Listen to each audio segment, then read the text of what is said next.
चलिए और नेक्स्ट हमारा लॉ पढ़ लेते हैं, लॉ रेसिप्रोकल प्रोपोर्शन। ठीक है, जिसे हम लॉ ऑफ इक्विवेलेंट प्रोपोर्शन के नाम से भी जानते हैं।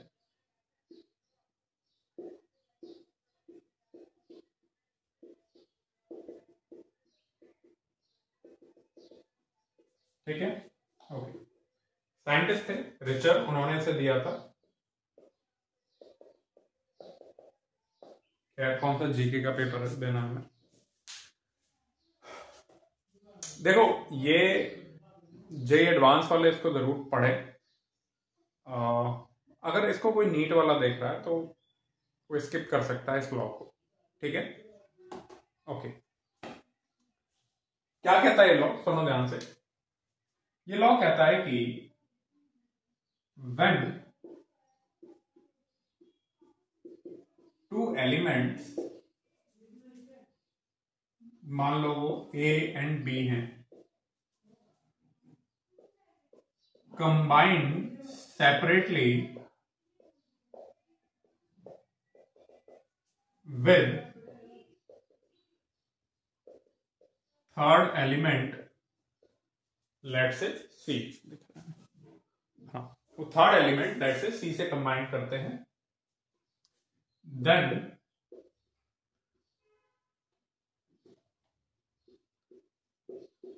Ratio of masses of the two elements,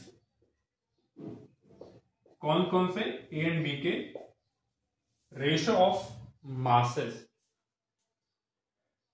which combined with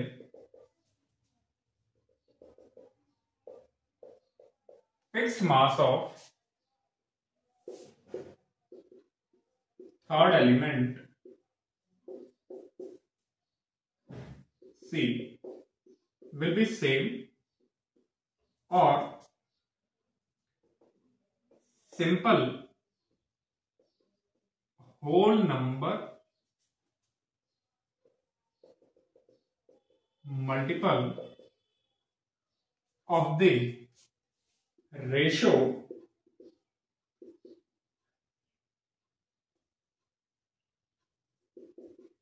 of the masses in which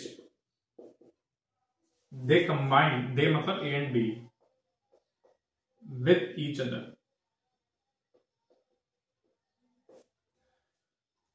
language थोड़ा सा देखने में डिफिकल्ट लगती है, इसलिए आपको याद नहीं करना, समझो इस लाइन का मतलब है। ये कहता है कि दो एलिमेंट हैं कोई भी A एंड B जो कि तीसरे एलिमेंट C से कंबाइन करते हैं। एक ट्रिक ध्यान रखो, कभी भी आपको तीन एलिमेंट का जिक्र आ जाए ना तो समझ जाना कि उसमें लॉ ऑफ रेसिप्रोकल प्रोपोर्शन ही लगा हुआ है। ठीक है, ठीक। दो एलिमेंट आ जाए तो समझ जाना लॉ ऑफ मल्टीपल प्रोपोर्शन लगा हुआ है। ओके, देखो यहां ध्यान से, मान लो मैं वो तीन एलिमेंट लेता हूं, late three element nitrogen, oxygen and hydrogen. ठीक है, उनमें से दो एलिमेंट कोई लेट से ये मान लिया नाइट्रोजन एंड ऑक्सीजन, ये थर्ड एलिमेंट हाइड्रोजन के साथ कंबाइन करते हैं separately. When two elements nitrogen and oxygen को मान लिया, combined separately with third element let say hydrogen को मान लिया, तो जब नाइट्रोजन हाइड्रोजन से कंबाइन करेगा तो बताओ कोई एक कंपाउंड NH3, बहुत फेमस। हाइड्रोजन, ऑक्सीजन जब हाइड्रोजन से कंबाइन करेगा तो क्या बनाता है, बहुत ही फेमस वाटर, या आप H2O2 हाइड्रोजन पेरोक्साइड भी ले सकते हो, कोई भी आप कंपाउंड ले सकते हो। ठीक है, और जब ये आपस में कंबाइन करते हैं तो नाइट्रिक ऑक्साइड NO बना सकते हैं, NO2 बना सकते हैं, N2O3 बना सकते हैं, कोई सा भी लिख लो। ठीक है, अब जरा ध्यान दो, दो एलिमेंट ने सेपरेटली कंबाइन कर लिया थर्ड एलिमेंट के साथ और ये कंपाउंड बना लिए, और आपस में ये कंपाउंड बना लिया NO2।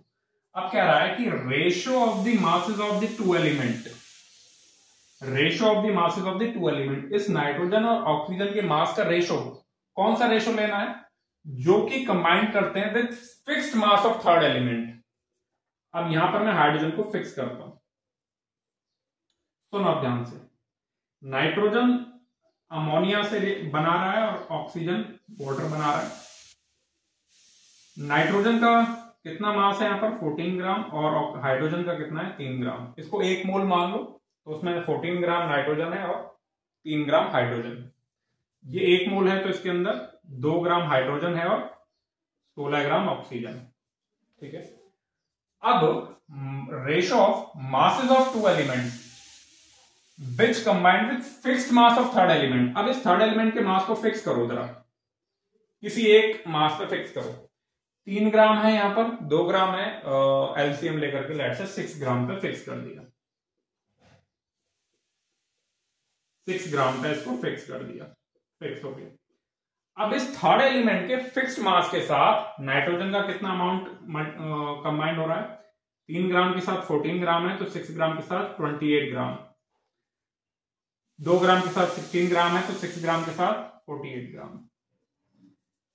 तो masses of the two ratio of masses of the two elements, ratio of the masses of two elements which combined with fixed mass of third element, ratio of the masses of two elements which combined with fixed mass of third element।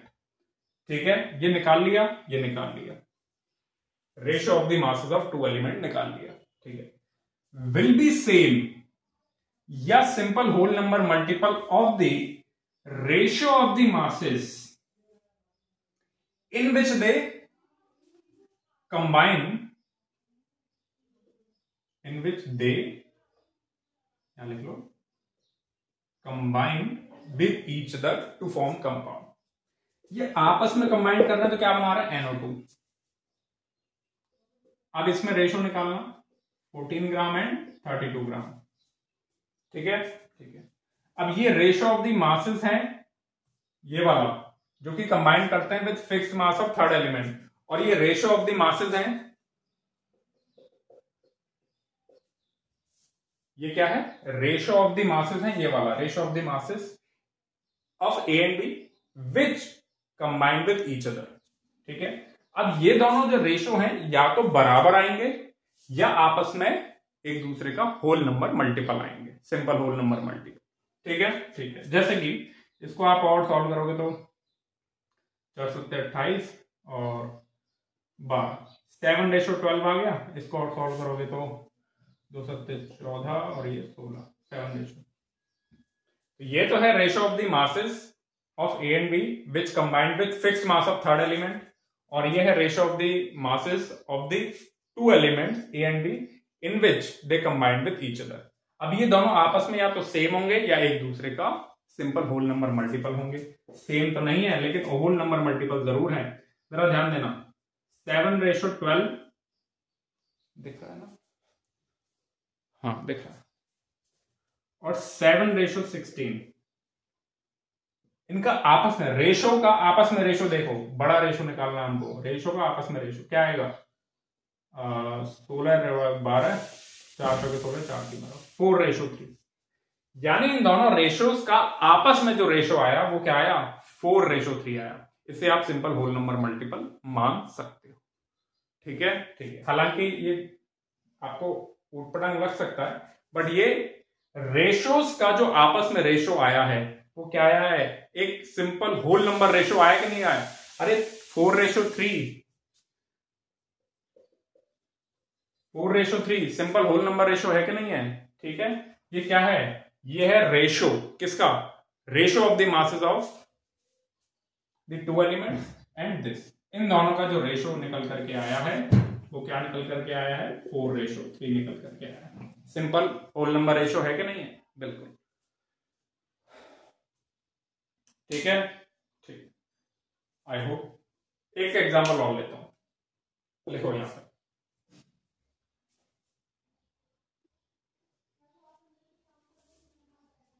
अब late से मैं ले लेता हूं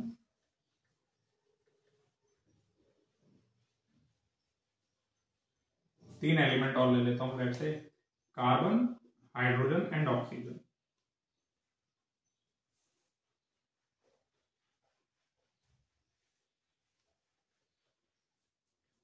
ठीक है, चलो अब कोई भी आप छांट लो वो दो एलिमेंट, और जिस तीसरे को फिक्स करना बड़े आराम से फिक्स कर सकते। कार्बन, लेट से हम इसको फिक्स कर देंगे इस बार, ठीक है, ऑक्सीजन को फिक्स करेंगे। कार्बन और हाइड्रोजन आपस में मिलके क्या बनाते हैं, लेट से CH4 C2H6, जो मन करे लिख दो, C6H6। कार्बन ऑक्सीजन के साथ CO2, कार्बन मोनोऑक्साइड भी बना सकता है वो, जिसके साथ H2O और H2O2 बना सकता है। तो ये कैसा है, when two elements, let's say carbon and hydrogen, combined separately with third element, let's say oxygen, ठीक है। अब इनके रेशो ऑफ द इसका रेशो ऑफ द मासेस निकालना है। कैसे निकालोगे, तो हाइड्रोजन तो क्या बना रहा है भाई, H2O, कार्बन क्या बना रहा है, CO2।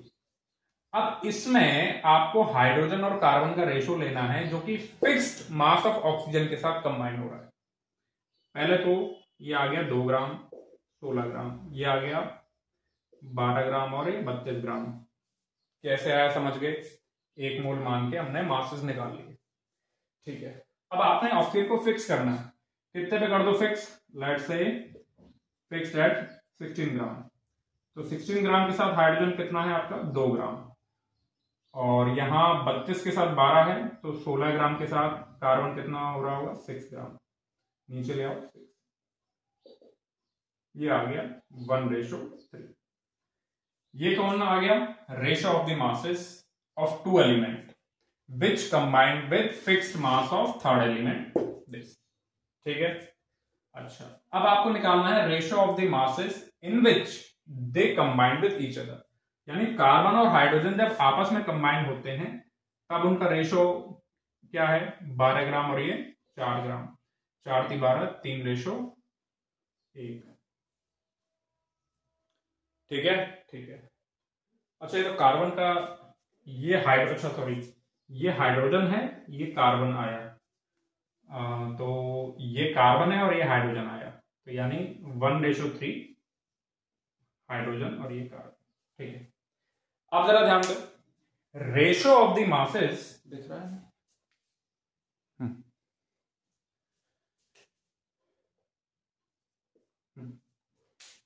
Ratio of the masses of the two elements A and B, hydrogen and carbon, which combined with fixed mass of third element यानी ऑक्सीजन के 16 ग्राम के साथ कंबाइंड होकर के जो रेशो ऑफ मासेस आया वो आया 1:3, will be same, just simple whole number multiple of ratio of masses, ये रहा, of A and B in which they combined with each other, जब वो आपस में कंबाइन हो रहे हैं तो इस रेशो में हो रहे हैं, तो ये जो रेशो है ये क्या है, विल बी सेम, और आपस में उनका जो रेशो होगा वो कैसा होगा, होल नंबर रेशो होगा, ठीक है। जैसे पिछले क्वेश्चन में होल नंबर रेशो आया, रेशोस का रेशो आया 4:3, और यहां पर क्या आया, सेम आ गए, 1:1 आ गए, ठीक है। ये होता law of reciprocal proportion. Clear है, क्लियर है। तो इस केस में दोनों क्या आ गए, सेम आ गए, क्लियर। लिखो इसे, और एक्सेप्शन वही होंगे, नॉन सोशियोमेट्रिक कंपाउंड्स पे लागू नहीं होंगे, आइसोटोपिक वेरिएशन पे लागू नहीं होंगे, ठीक है। सिंपल कंपाउंड्स पे लागू होते हैं, कॉम्प्लेक्स कंपाउंड हो, बड़े बड़े कोऑर्डिनेशन कंपाउंड, उन पर लागू नहीं होंगे। लिखो इसे,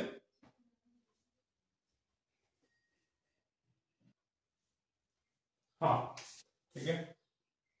और ये लॉ कहां अप्लाई नहीं करना है, this law doesn't apply for non-stoichiometric compounds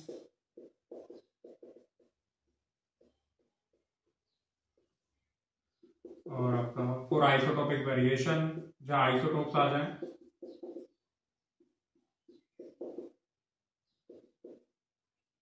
और कॉम्प्लेक्स कंपाउंड के लिए, मतलब बहुत ज्यादा जटिल बड़े बड़े से कंपाउंड आ जाए, कोऑर्डिनेशन कंपाउंड कह सकते हैं, वहां ये लॉ अप्लाई नहीं, ठीक है, ठीक है। बस इतना सा है लॉ, इसको समझो, इस पर क्वेश्चन करो, ठीक है। इस पर न्यूमेरिकल आने के चांस नहीं रहते, इस पर अगर क्वेश्चन आएगा तो स्टेटमेंट वाइज क्वेश्चन ही आता है, ठीक है। हालांकि कई इंस्टीट्यूट्स के जब आप बुक्स में देखते हो, मॉड्यूल्स में देखते हो, तो बड़े बड़े क्वेश्चन और बड़े उटपटांग क्वेश्चन दे के रखते हैं, हाई कैलकुलेशन, बस उसमें टफनेस का मतलब है हाई कैलकुलेशन और कुछ नहीं, ठीक है। तो बस आप इसका स्टेटमेंट याद रखो, पहचानो कहाँ लगता है, बस इतना ही करना, इससे ज्यादा इसमें नहीं करना, कोई बड़े बड़े इसमें क्वेश्चन नहीं करने। ये 2 एग्जाम्पल जो मैंने कराए ये ही देख लो, एनफ, ठीक है, ठीक।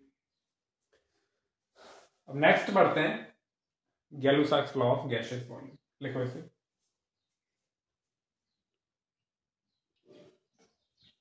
हाँ, क्या कहता है ये law, Gay Lussac's law of gaseous volume.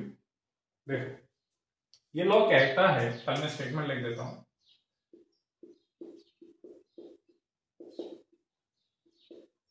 in a chemical reaction when gases react together, gases जब आपस में रिएक्ट करती हैं, the volume of gaseous reactant and product bear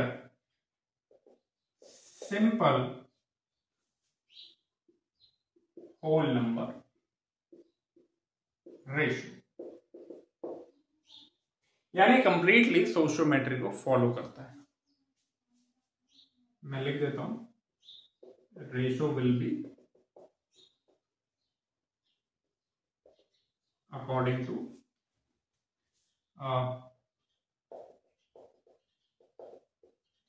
sociometric coefficient of the balanced reaction.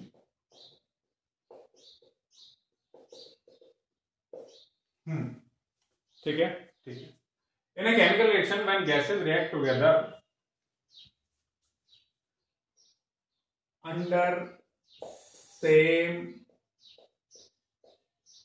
condition of temperature and pressure, ये line लिखना थोड़ा रह गया था, देखो,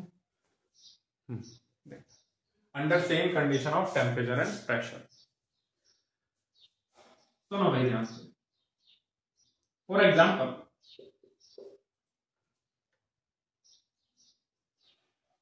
गैसियस रिएक्टेंट, गैसियस प्रोडक्ट, ठीक है।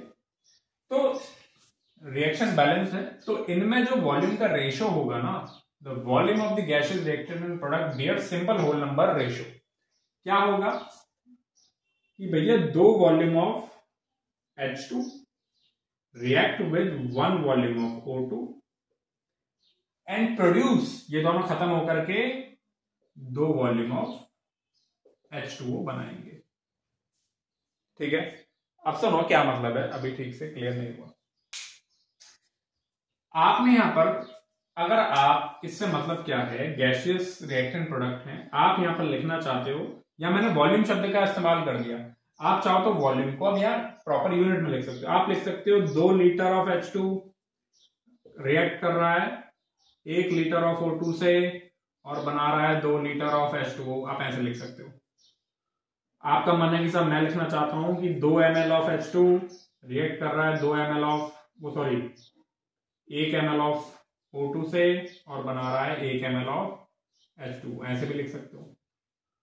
आपके अनुसार मैं तो डेसीमीटर क्यूब में लिखूंगा, मैं तो सेंटीमीटर क्यूब में लिखूंगा, जो मर्जी आए उसमें लिखो, ठीक है। आप ये जो वॉल्यूम है गैसियस रिएक्टेंट और प्रोडक्ट की जो वॉल्यूम है वो आपस में simple whole number ratio bear करती है। यहां पर देखो ना क्या है, 2:1:2। तो यहां पर आप लीटर लिखो, ml लिखो, डेसीमीटर क्यूब लिखो, कुछ भी लिखो, उसको मैंने सबको मिला के यहाँ कौन सा शब्द लिख दिया, वॉल्यूम वॉल्यूम वॉल्यूम। और जरा गौर करना, 2 1 2 ये क्या है, as it is stoichiometric coefficient लिखे हुए हैं, समझ गए।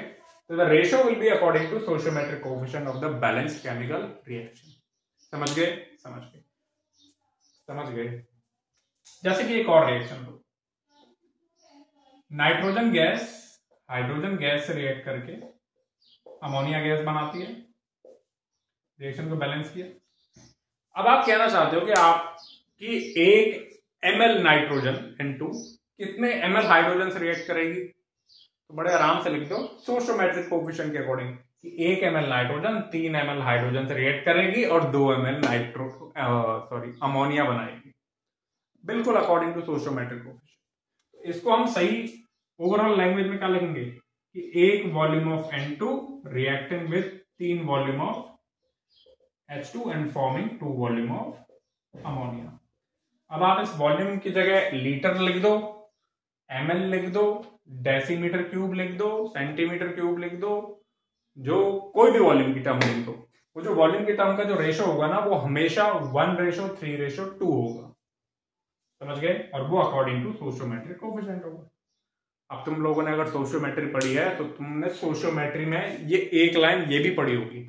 हमने स्टोइचोमेट्री पढ़ी थी in the form of molecule, in the form of moles, in the form of mass, in the form of volume.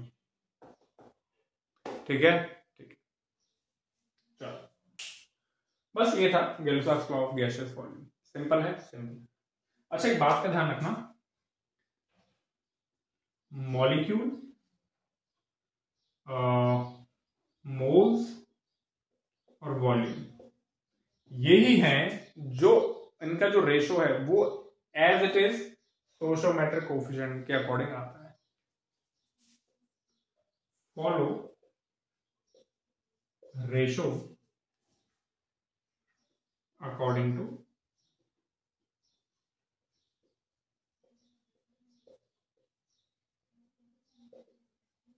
मास कभी भी ऐसे फॉलो नहीं करता। ध्यान रखना, मास कभी फॉलो नहीं करता। सर क्या मतलब इसका?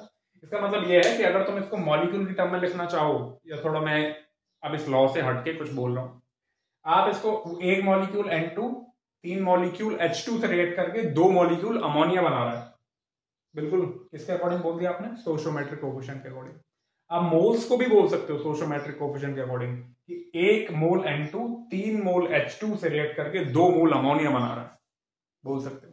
अब वॉल्यूम को भी कह सकते हो कि भैया 1 ml 3 ml से रिएक्ट करके 2 ml बना रहा है, या 1 लीटर 3 लीटर से रिएक्ट करके 2 लीटर बना रहा है। लेकिन आप कभी भी ऐसे नहीं लिख सकते कि 1 ग्राम N2 3 ग्राम H2 से रिएक्ट करके 2 ग्राम अमोनिया बना रहा है, नहीं लिख सकते।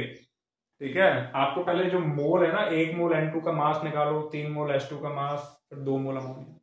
तो मास को कभी भी अकॉर्डिंग टू स्टोइचोमेट्रिक कोएफिशिएंट मत लिख देना। ऐसा नहीं लिख देना 1 ग्राम 3 ग्राम 2 ग्राम, कब भी नहीं आएगा। ठीक है, ठीक, चलो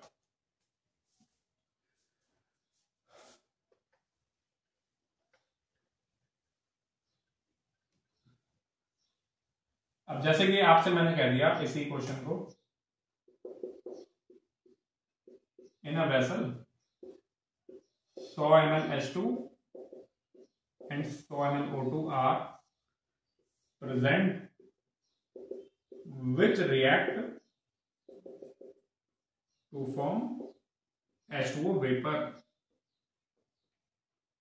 Find limiting reagent,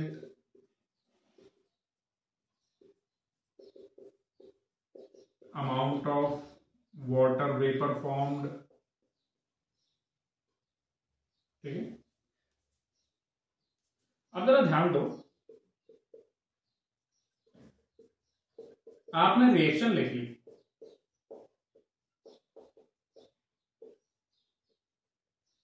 इसने लिख दिया 100 ml ले दिया, लेकिन इसने लिखा ही नहीं एसटीपी एनटीपी। अब कई लोग क्या करते हैं, वो एसटीपी एनटीपी पे डिपेंड रहते हैं कि एसटीपी होगा तो मैं इसको मोल में कन्वर्ट करूंगा, मोल में कन्वर्ट करूंगा, फिर मुझे इसकी स्टोइचोमेट्री आती है कि इसका 2 मोल इसके 1 मोल से रेट करके इसका 2 मोल बना रहा है ना। अब यहां पर एसटीपी दे ही नहीं रखा, अब क्या करोगे? गैलुसाक्स लॉ कहता है कि ये बिल्कुल एज इट इज स्टोइचोमेट्री को फॉलो करता है। इनका जो रेशो मैंने लिखा है, तो यानी आप अब सिर्फ इस पर डिपेंड नहीं हो, आप इसको बड़े आराम से लिख सकते हो कि 2 ml H2 1 ml O2 से रिएक्ट करके 2 ml H2O बनाता है। बड़े आराम से लिख सकते हो, आपको एसटीपी वेस्टीपी की जरूरत नहीं। समझ गए? जिसका 2 ml 1 ml से रेट करता है, तो उसका 100 ml 50 ml से रेट करेगा। तो इसका जो पूरा 100 ml था वो खर्च हो गया, लेकिन इसका 50 ml अभी भी बच रहा है, तो ये हो गया हमारा लिमिटिंग रिएजेंट। ठीक है, तो लिमिटिंग रिएजेंट से निकालोगे तो इसका 2 ml इसका 2 ml बनाता है, तो इसका 100 ml इसका 100 ml बनाएगा। लो साहब, ये भी आंसर आ गया। Amount of H2O vapour form 100 ml।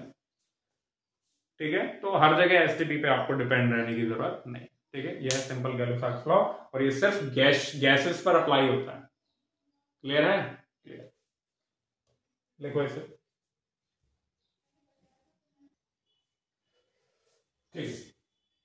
ठीक है, तो ये लॉ सिर्फ और सिर्फ गैसेस पर अप्लाई होता है। तो ये सब अगर आप कंपेयर कर रहे हो ना रिएक्टेंट एंड प्रोडक्ट्स, वो सब कुछ सेम टेम्परेचर एंड प्रेशर पर होना चाहिए। कुछ भी हो सकता है लेकिन होने सेम चाहिए। ठीक है, अगर आप H2O2 और H2 में अगर वॉल्यूम का सिंपल रेशो बियर कर रहे हैं, तो इसका मतलब यहाँ पर hydrogen, oxygen and water vapour तीनों ही सेम टेम्परेचर एंड प्रेशर पर। ठीक है, ये बात ध्यान में रखना।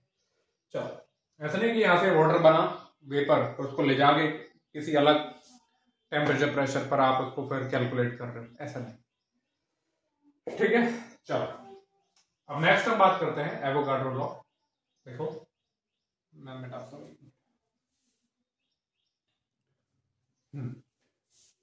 क्या कहता है एवोगाड्रोस लॉ? सिंपल सा है, देखो ध्यान से। सबसे पहली बात तो at the same conditions of temperature and pressure, temperature pressure same होना चाहिए। Different gases having same volume will also have same number of molecules। या फिर कहने का मतलब यह है कि गैसेस हैं अलग अलग, अगर उन और वो सारी गैसेस, मान लो 3 गैसेस हैं, लेट्स से ये 3 गैसेस हैं H2, लेट्स से CO2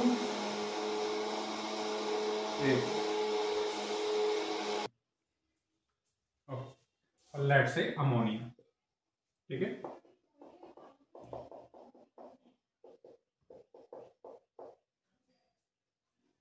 ये तीनों सेम टेम्परेचर और प्रेशर पर हैं, तीनों गैसेस। अब अगर तीनों की वॉल्यूम अगर सेम होगी, तो इसका मतलब तीनों के अंदर जो नंबर ऑफ मॉलिक्यूल्स हैं वो भी क्या होंगे? बिल्कुल सेम होंगे। ठीक है, ठीक है। और इसे आप उल्टा भी लिख सकते हो, और सेम वॉल्यूम है तो सेम मॉलिक्यूल होंगे, आप ऐसे भी लिख सकते हो at the same condition of temperature and pressure, different gases having same number of molecules या same moles या moles will have same volume। अगर ये तीनों गैसेस सेम टेम्परेचर प्रेशर पर हैं और इन तीनों के अंदर सेम नंबर ऑफ मॉलिक्यूल हैं, मान लो इसके 100 मॉलिक्यूल 100 मॉलिक्यूल 100 मॉलिक्यूल हैं, तो डेफिनेटली इन तीनों की वॉल्यूम भी क्या होगी? सेम होगी। ये कहता है लोग। और ध्यान रखना मॉलिक्यूल, एटम नहीं। वो एक क्वेश्चन में तुमको फिर वो करेगा कि क्या इन तीनों के एटम सेम होंगे? एटम तो सेम नहीं होंगे। ठीक है, क्योंकि इनकी एटमिसिटी ही अलग है। सिंपल है, सिंपल है।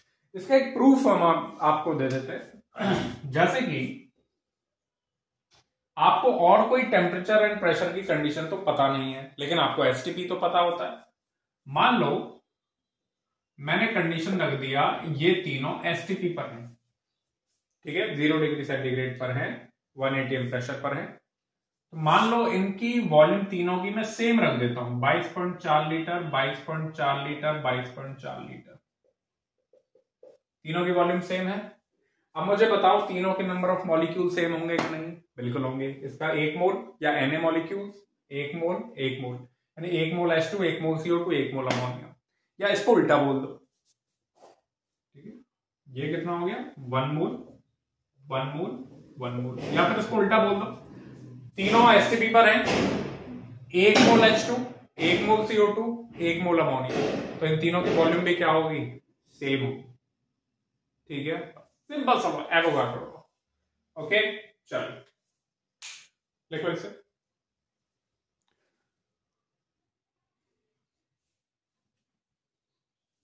ठीक, अच्छा ये कहाँ अप्लाई नहीं होता?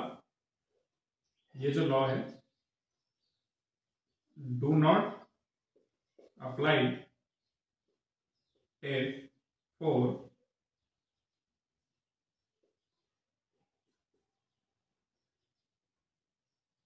Solids and liquids. Solid liquid के लिए अप्लाई नहीं होता, ये गैस के लिए अप्लाई होता है।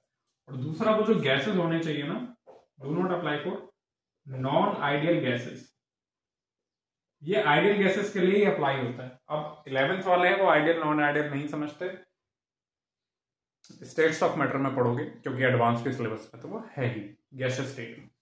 तो फिलहाल ये जान लो, नॉन आइडियल गैस के लिए अप्लाई नहीं होता, और ये अप्लाई नहीं होता gases undergoing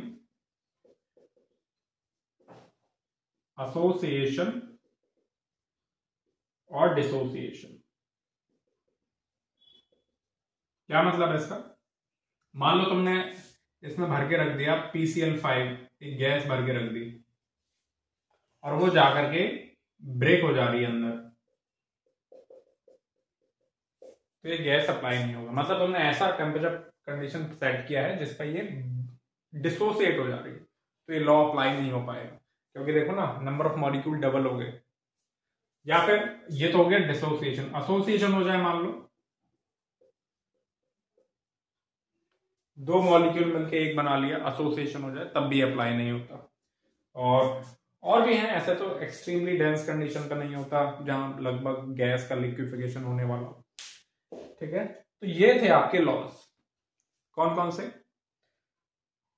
conservation of mass, law of constant composition, law of multiple proportion, law of reciprocal proportion, Gay Lussac's law of gaseous volume and Avogadro law. एक डाल्टन्स थ्योरी भी आपने पढ़नी है, उसके बारे में बात करता हूँ, इंपॉर्टेंट है डाल्टन्स थ्योरी, क्वेश्चन फ्रीक्वेंटली आ रहे हैं उससे।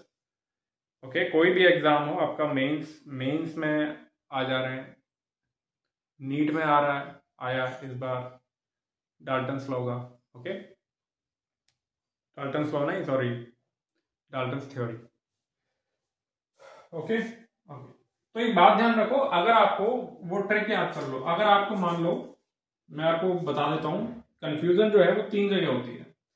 लिखो एक बार, मैं आपको कुछ इंसाइट देता हूं, लिख लिया होगा। कंफ्यूजन 3 जगह होती है। एक तो होती है लॉ ऑफ कांस्टेंट कॉम्पोजिशन में, एक होती है लॉ ऑफ मल्टीपल प्रोपोर्शन में, और एक होती है आपकी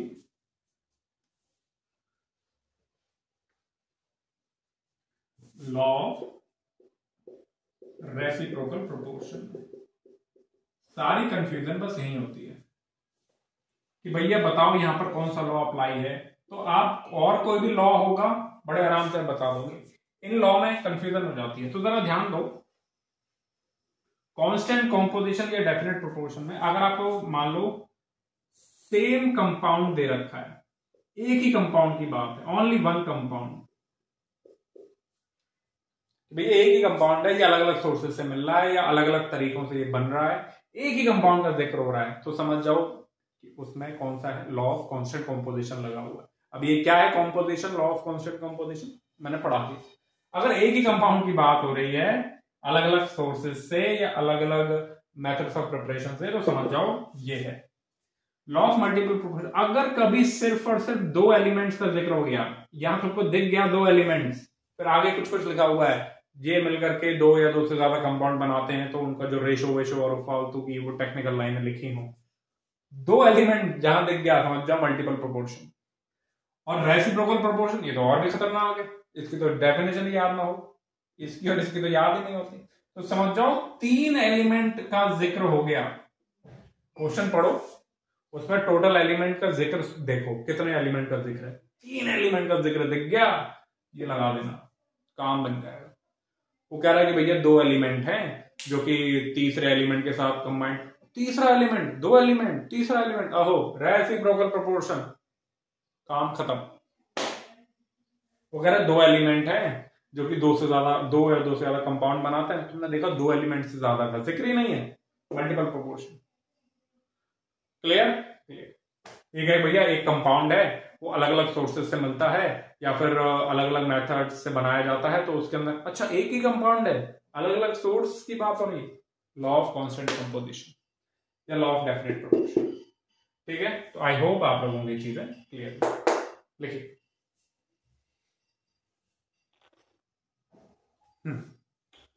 तो ये आपके सामने डाल्टन्स एटॉमिक थ्योरी के कुछ पोस्टुलेट्स लिखे हुए हैं, जो जॉन डाल्टन ने, बहुत ही फेमस साइंटिस्ट, उन्होंने दिए थे लगभग 1808 में, बहुत पुराने हैं ये पोस्टुलेट। पोस्टुलेट मतलब उन्होंने कुछ एक्सपेरिमेंट कर करके कुछ थ्योरीज निकाली थी कि भाई ऐसा ऐसा हो रहा होगा, उन्हें हम कहते हैं पोस्टुलेट, थ्योरीज। ये पॉइंट्स हैं, आपने पढ़ने हैं, थोड़ा सा इनके बारे में बात करते हैं। इनमें से ज्यादातर पॉइंट आज वैलिड नहीं है क्योंकि एक्सपेरिमेंट काफी आगे तक अब बढ़ चुके हैं मॉडर्न साइंस में, लेकिन फिर भी इन्हें हम एक बार देखते हैं कि कौन कौन से वैलिड नहीं है, अगर नहीं है तो क्यों नहीं है, उनके बारे में बात करते हैं। जैसे कि पहला पॉइंट है कि matter is consist of extremely small individual particle called atom, कि कोई भी मैटर है, कोई भी सब्सटेंस है, कोई भी पदार्थ है, आप और मैं हैं, हम लोग एक बहुत ही एक्सट्रीमली स्मॉल पार्टिकल से बने हैं जिसे हम एटम कहते हैं। ठीक है, सबसे छोटा जो इंडिविजिबल, जिसे और नहीं तोड़ा जा सकता, वो कौन है? एटम है, ऐसा डाल्टन ने कहा। ठीक है, ठीक। हालांकि आज के समय में हम जानते हैं कि एटम फर्दर अदर पार्ट में डिवाइडेड हो जाता है, इलेक्ट्रॉन, वो एटम जो है वो इलेक्ट्रॉन, प्रोटॉन, न्यूट्रॉन, इनमें डिवाइडेड हो जाता है। ठीक है, ठीक है, चलो। और एटम इंडिविजिबल, इंडेक्स, उसने कहा था कि ना तो इसको तोड़ा जा सकता है, ना ही इसको चेंज किया जा सकता है। आज के टाइम में न्यूक्लियर रिएक्शन में एटम चेंज हो जाते हैं, यूरेनियम का एटम अदर छोटे एटम्स में टूट जाता है न्यूट्रॉन्स छोड़ करके। तो आज के टाइम पे ये पहला पॉइंट तो वैलिड नहीं है। क्यों नहीं है समझ गए? छोटा सा याद रखो कि एटम जो है वो फर्दर प्रोटॉन, न्यूट्रॉन, इलेक्ट्रॉन में डिवाइडेड है, ऐसे याद रखो। बाकी बड़ी बड़ी न्यूक्लियर रिएक्शन वाली बातें बाद में। दूसरा, atoms of the same element are identical in all aspect, size, shape, mass, even उसने केमिकल प्रॉपर्टी के बारे में भी कहा। उसने कहा कि जैसे कि भैया एलिमेंट है हाइड्रोजन, तो हाइड्रोजन के दुनिया में जितने भी एटम होंगे, हाइड्रोजन के जितने भी एटम होंगे वो सब बिल्कुल आइडेंटिकल होंगे, उनकी शेप एकदम सेम होगी, उनका साइज एकदम सेम होगा, उनका मास भी एकदम सेम होगा, यानी दुनिया के जितने भी हाइड्रोजन के एटम हैं वो सब आइडेंटिकल है। क्लियर? क्लियर। लेकिन आज के टाइम पे हम जानते हैं कि ये पॉइंट भी वैलिड नहीं है। क्यों वैलिड नहीं है? क्योंकि हम जानते हैं, हमने अब आइसोटोप्स पढ़ लिए हैं। आइसोटोप्स जानते हो ना, जैसे हाइड्रोजन का ही ले लो,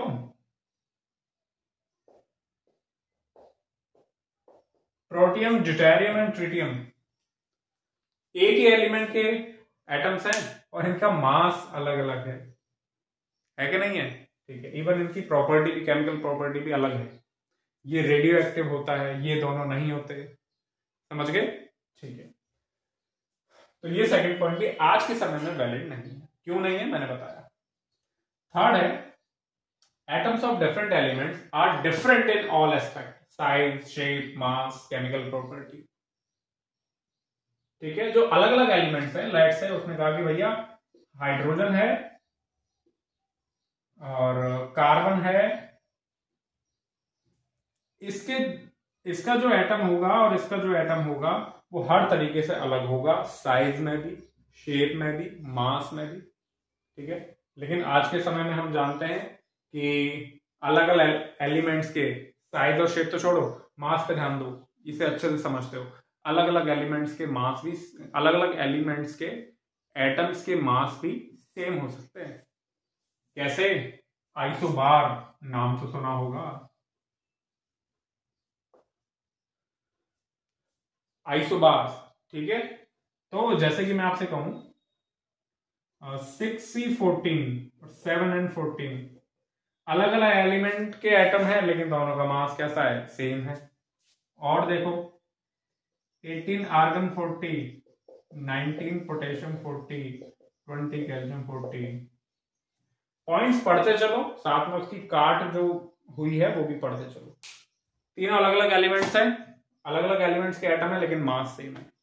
तो ये थर्ड पॉइंट पढ़ो और देखो कि भाई आज के समय में ऐसा एग्जैक्टली वैलिड तो नहीं है, ठीक है। अलग अलग एलिमेंट्स के जो एटम्स हैं वो हर एस्पेक्ट में अलग हों ऐसा जरूरी नहीं है, ठीक है। ठीक। फोर्थ पॉइंट है atoms of the same and different elements combine to form compounds. Obviously अलग अलग एलिमेंट्स के एटम आपस में मिलते हैं और क्या बनाते हैं? कंपाउंड बनाते हैं। जैसे कि भैया हाइड्रोजन एंड ऑक्सीजन है, मिल गए, क्या बना लिया? H2O बना लिया। कार्बन एंड हाइड्रोजन मिले, क्या बना लिया? CH4 बना लिया। नाइट्रोजन एंड ऑक्सीजन मिल गए, क्या बना लिया? NO2 बना लिया। बनाते हैं। तो कह रहा है कि ये atoms of same and different element combine to form compounds. बिल्कुल सही है। They do so in simple whole number ratio, यानी एक एटम से कंबाइंड होगा या एक एटम दो एटम से कंबाइंड होंगे। ऐसा नहीं है कि इसका आधा एटम उसके 1.25 एटम से कंबाइंड हो रहा है, उसका 1.5 एटम, 1.5 एटम उसके 3.25 एटम से कंबाइंड हो रहा है। ऐसा नहीं, सिंपल होल नंबर रेशो में कंबाइंड, जैसे 1:1, 1:2, 1:3, इस तरीके से। देखो ना, हाइड्रोजन ऑक्सीजन के साथ 2:1 में कंबाइंड है, कार्बन हाइड्रोजन के साथ 1:4 में कंबाइंड है, नाइट्रोजन ऑक्सीजन के साथ 1:2 में कंबाइंड है। क्लियर है? क्लियर। इस तरीके से। चलो,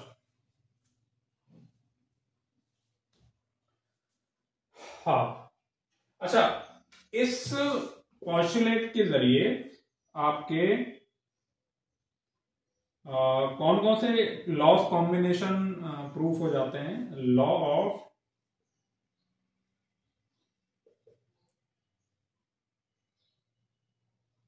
constant composition and law of reciprocal proportion, वो इस फोर्थ क्या कहते हैं पॉस्टुलेट के जरिए थोड़ा थोड़ा टच लेते हैं, प्रूफ हो जाते हैं। लॉ ऑफ रेसिप्रोकल प्रोपोर्शन तो सिंपल रेशियोज के बारे में बात करना है ना, कि भैया फिर वो डिटेल छोड़ो, सिंपल रेशियोज के बारे में बात करता है कि नहीं करता? तो देखो, सिंपल रेशियोज के बारे में बात कर रहा है। Law of constant composition simple ratio by mass के बारे में बात करता है ना, ये भी कुछ वैसे ही बात कर रहा है, ठीक है। ठीक है, हाँ, थोड़ा सा आपको लॉ ऑफ कांस्टेंट कॉम्पोजिशन लगेगा कि सर एज इट इज तो नहीं बैठ रहा, बट ठीक है। रेशियोज की बात जहां हो रही है, सिंपल रेशियोज की बात जहां हो रही है, वहां पर आप लॉ ऑफ कांस्टेंट कॉम्पोजिशन और रेसिप्रोकल प्रोपोर्शन को मान सकते हो कि भैया ये इससे थोड़ा सा इंस्पायर्ड हो रहे हैं, या इन लॉज को ये पोस्टुलेट थोड़ा थोड़ा सहारा दे रहा है, ठीक है। हाँ भाई, लेकिन आज के टाइम पे हम जानते हैं बड़े बड़े कॉम्प्लेक्स कंपाउंड बन गए हैं, वो इतने सिंपल रेशियो में कंबाइन नहीं होते। जैसे कि आपका सुक्रोज होता है, सुक्रोज C12H22O11, देखो ना, 12, 22, 11, ये सिंपल, एकदम सिंपल रेशियो तो नहीं है, ठीक है, थोड़े बड़े बड़े रेशियो हो गए। उसने इतने बड़े रेशियो प्रिडिक्ट नहीं किए थे डॉल्टन ने उस समय, ठीक है। ठीक है, पांचवा, atoms of two elements may combine in different ratios to form more than one compound। बिल्कुल सही, ये सीधा सीधा लॉ ऑफ मल्टीपल प्रोपोर्शन को बैक कर रहा है। ये जो पोस्टुलेट है ये सीधा सीधा लॉ ऑफ मल्टीपल प्रोपोर्शन को बैक कर रहा है। मल्टीपल प्रोपोर्शन इसी के बारे में तो बात करता है, कि atoms of two elements may combine in different ratios to form more than one compound. For example, जैसे कि हमने कार्बन एंड ऑक्सीजन लिया, तो ये क्या क्या बनाता है, 1:1 में ये बनाता है और 1:2 में ये बनाता है। सल्फर एंड ऑक्सीजन ले लो, सल्फर एंड ऑक्सीजन SO2 बनाता है, SO3 बनाता है, 1:2 में ये बनाता है, 1:3 में ये बनाता है। तो लॉ ऑफ मल्टीपल प्रोपोर्शन को ये बैक करता है। चला, atom can neither be created nor destroyed, ये डाल्टन ने कहा था, और ये law of conservation of mass को बैक करता है। ये जो पॉस्टुलेट है ये law of conservation of mass को बैक करता है, ठीक है, ओके। और last, atom is the smallest particle that take part in chemical reaction. ये आज भी वैलिड है कि केमिकल रिएक्शन में पार्टिसिपेट कौन करते हैं, कम से कम स्मॉलेस्ट कौन होता है, एटम। स्मॉलेस्ट कौन होता है, एटम। क्लियर है? एक हाँ, तो किसी भी केमिकल रिएक्शन में स्मॉलेस्ट पार्टिकल कौन पार्टिसिपेट करता है, एटम। स्मॉलेस्ट है, मॉलिक्यूल है, पूरा का पूरा मॉलिक्यूल पार्टिसिपेट करते हैं, लेकिन जो स्मॉलेस्ट पार्टिसिपेट करता है वो कौन होता है, एटम। ये बात आज भी सही है, क्योंकि कोई इलेक्ट्रॉन प्रोटॉन नहीं करते। जैसे कि for example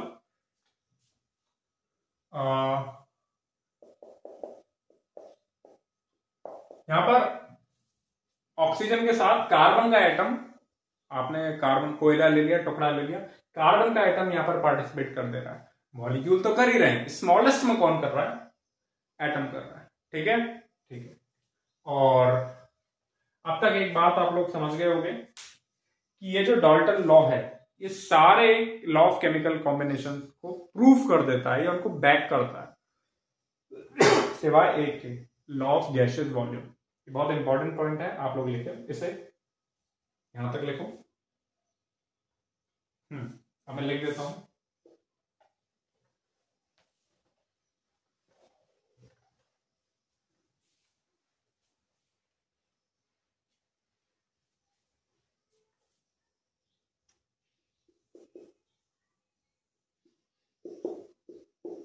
Dalton's atomic theory do not support law of gaseous volume, गैलिफैक्ट लॉ ऑफ गैसियस वॉल्यूम, इसके बारे में वो कोई बात नहीं करते, ठीक है, okay. But it support law of conservation of mass, law of constant composition, law of multiple proportion,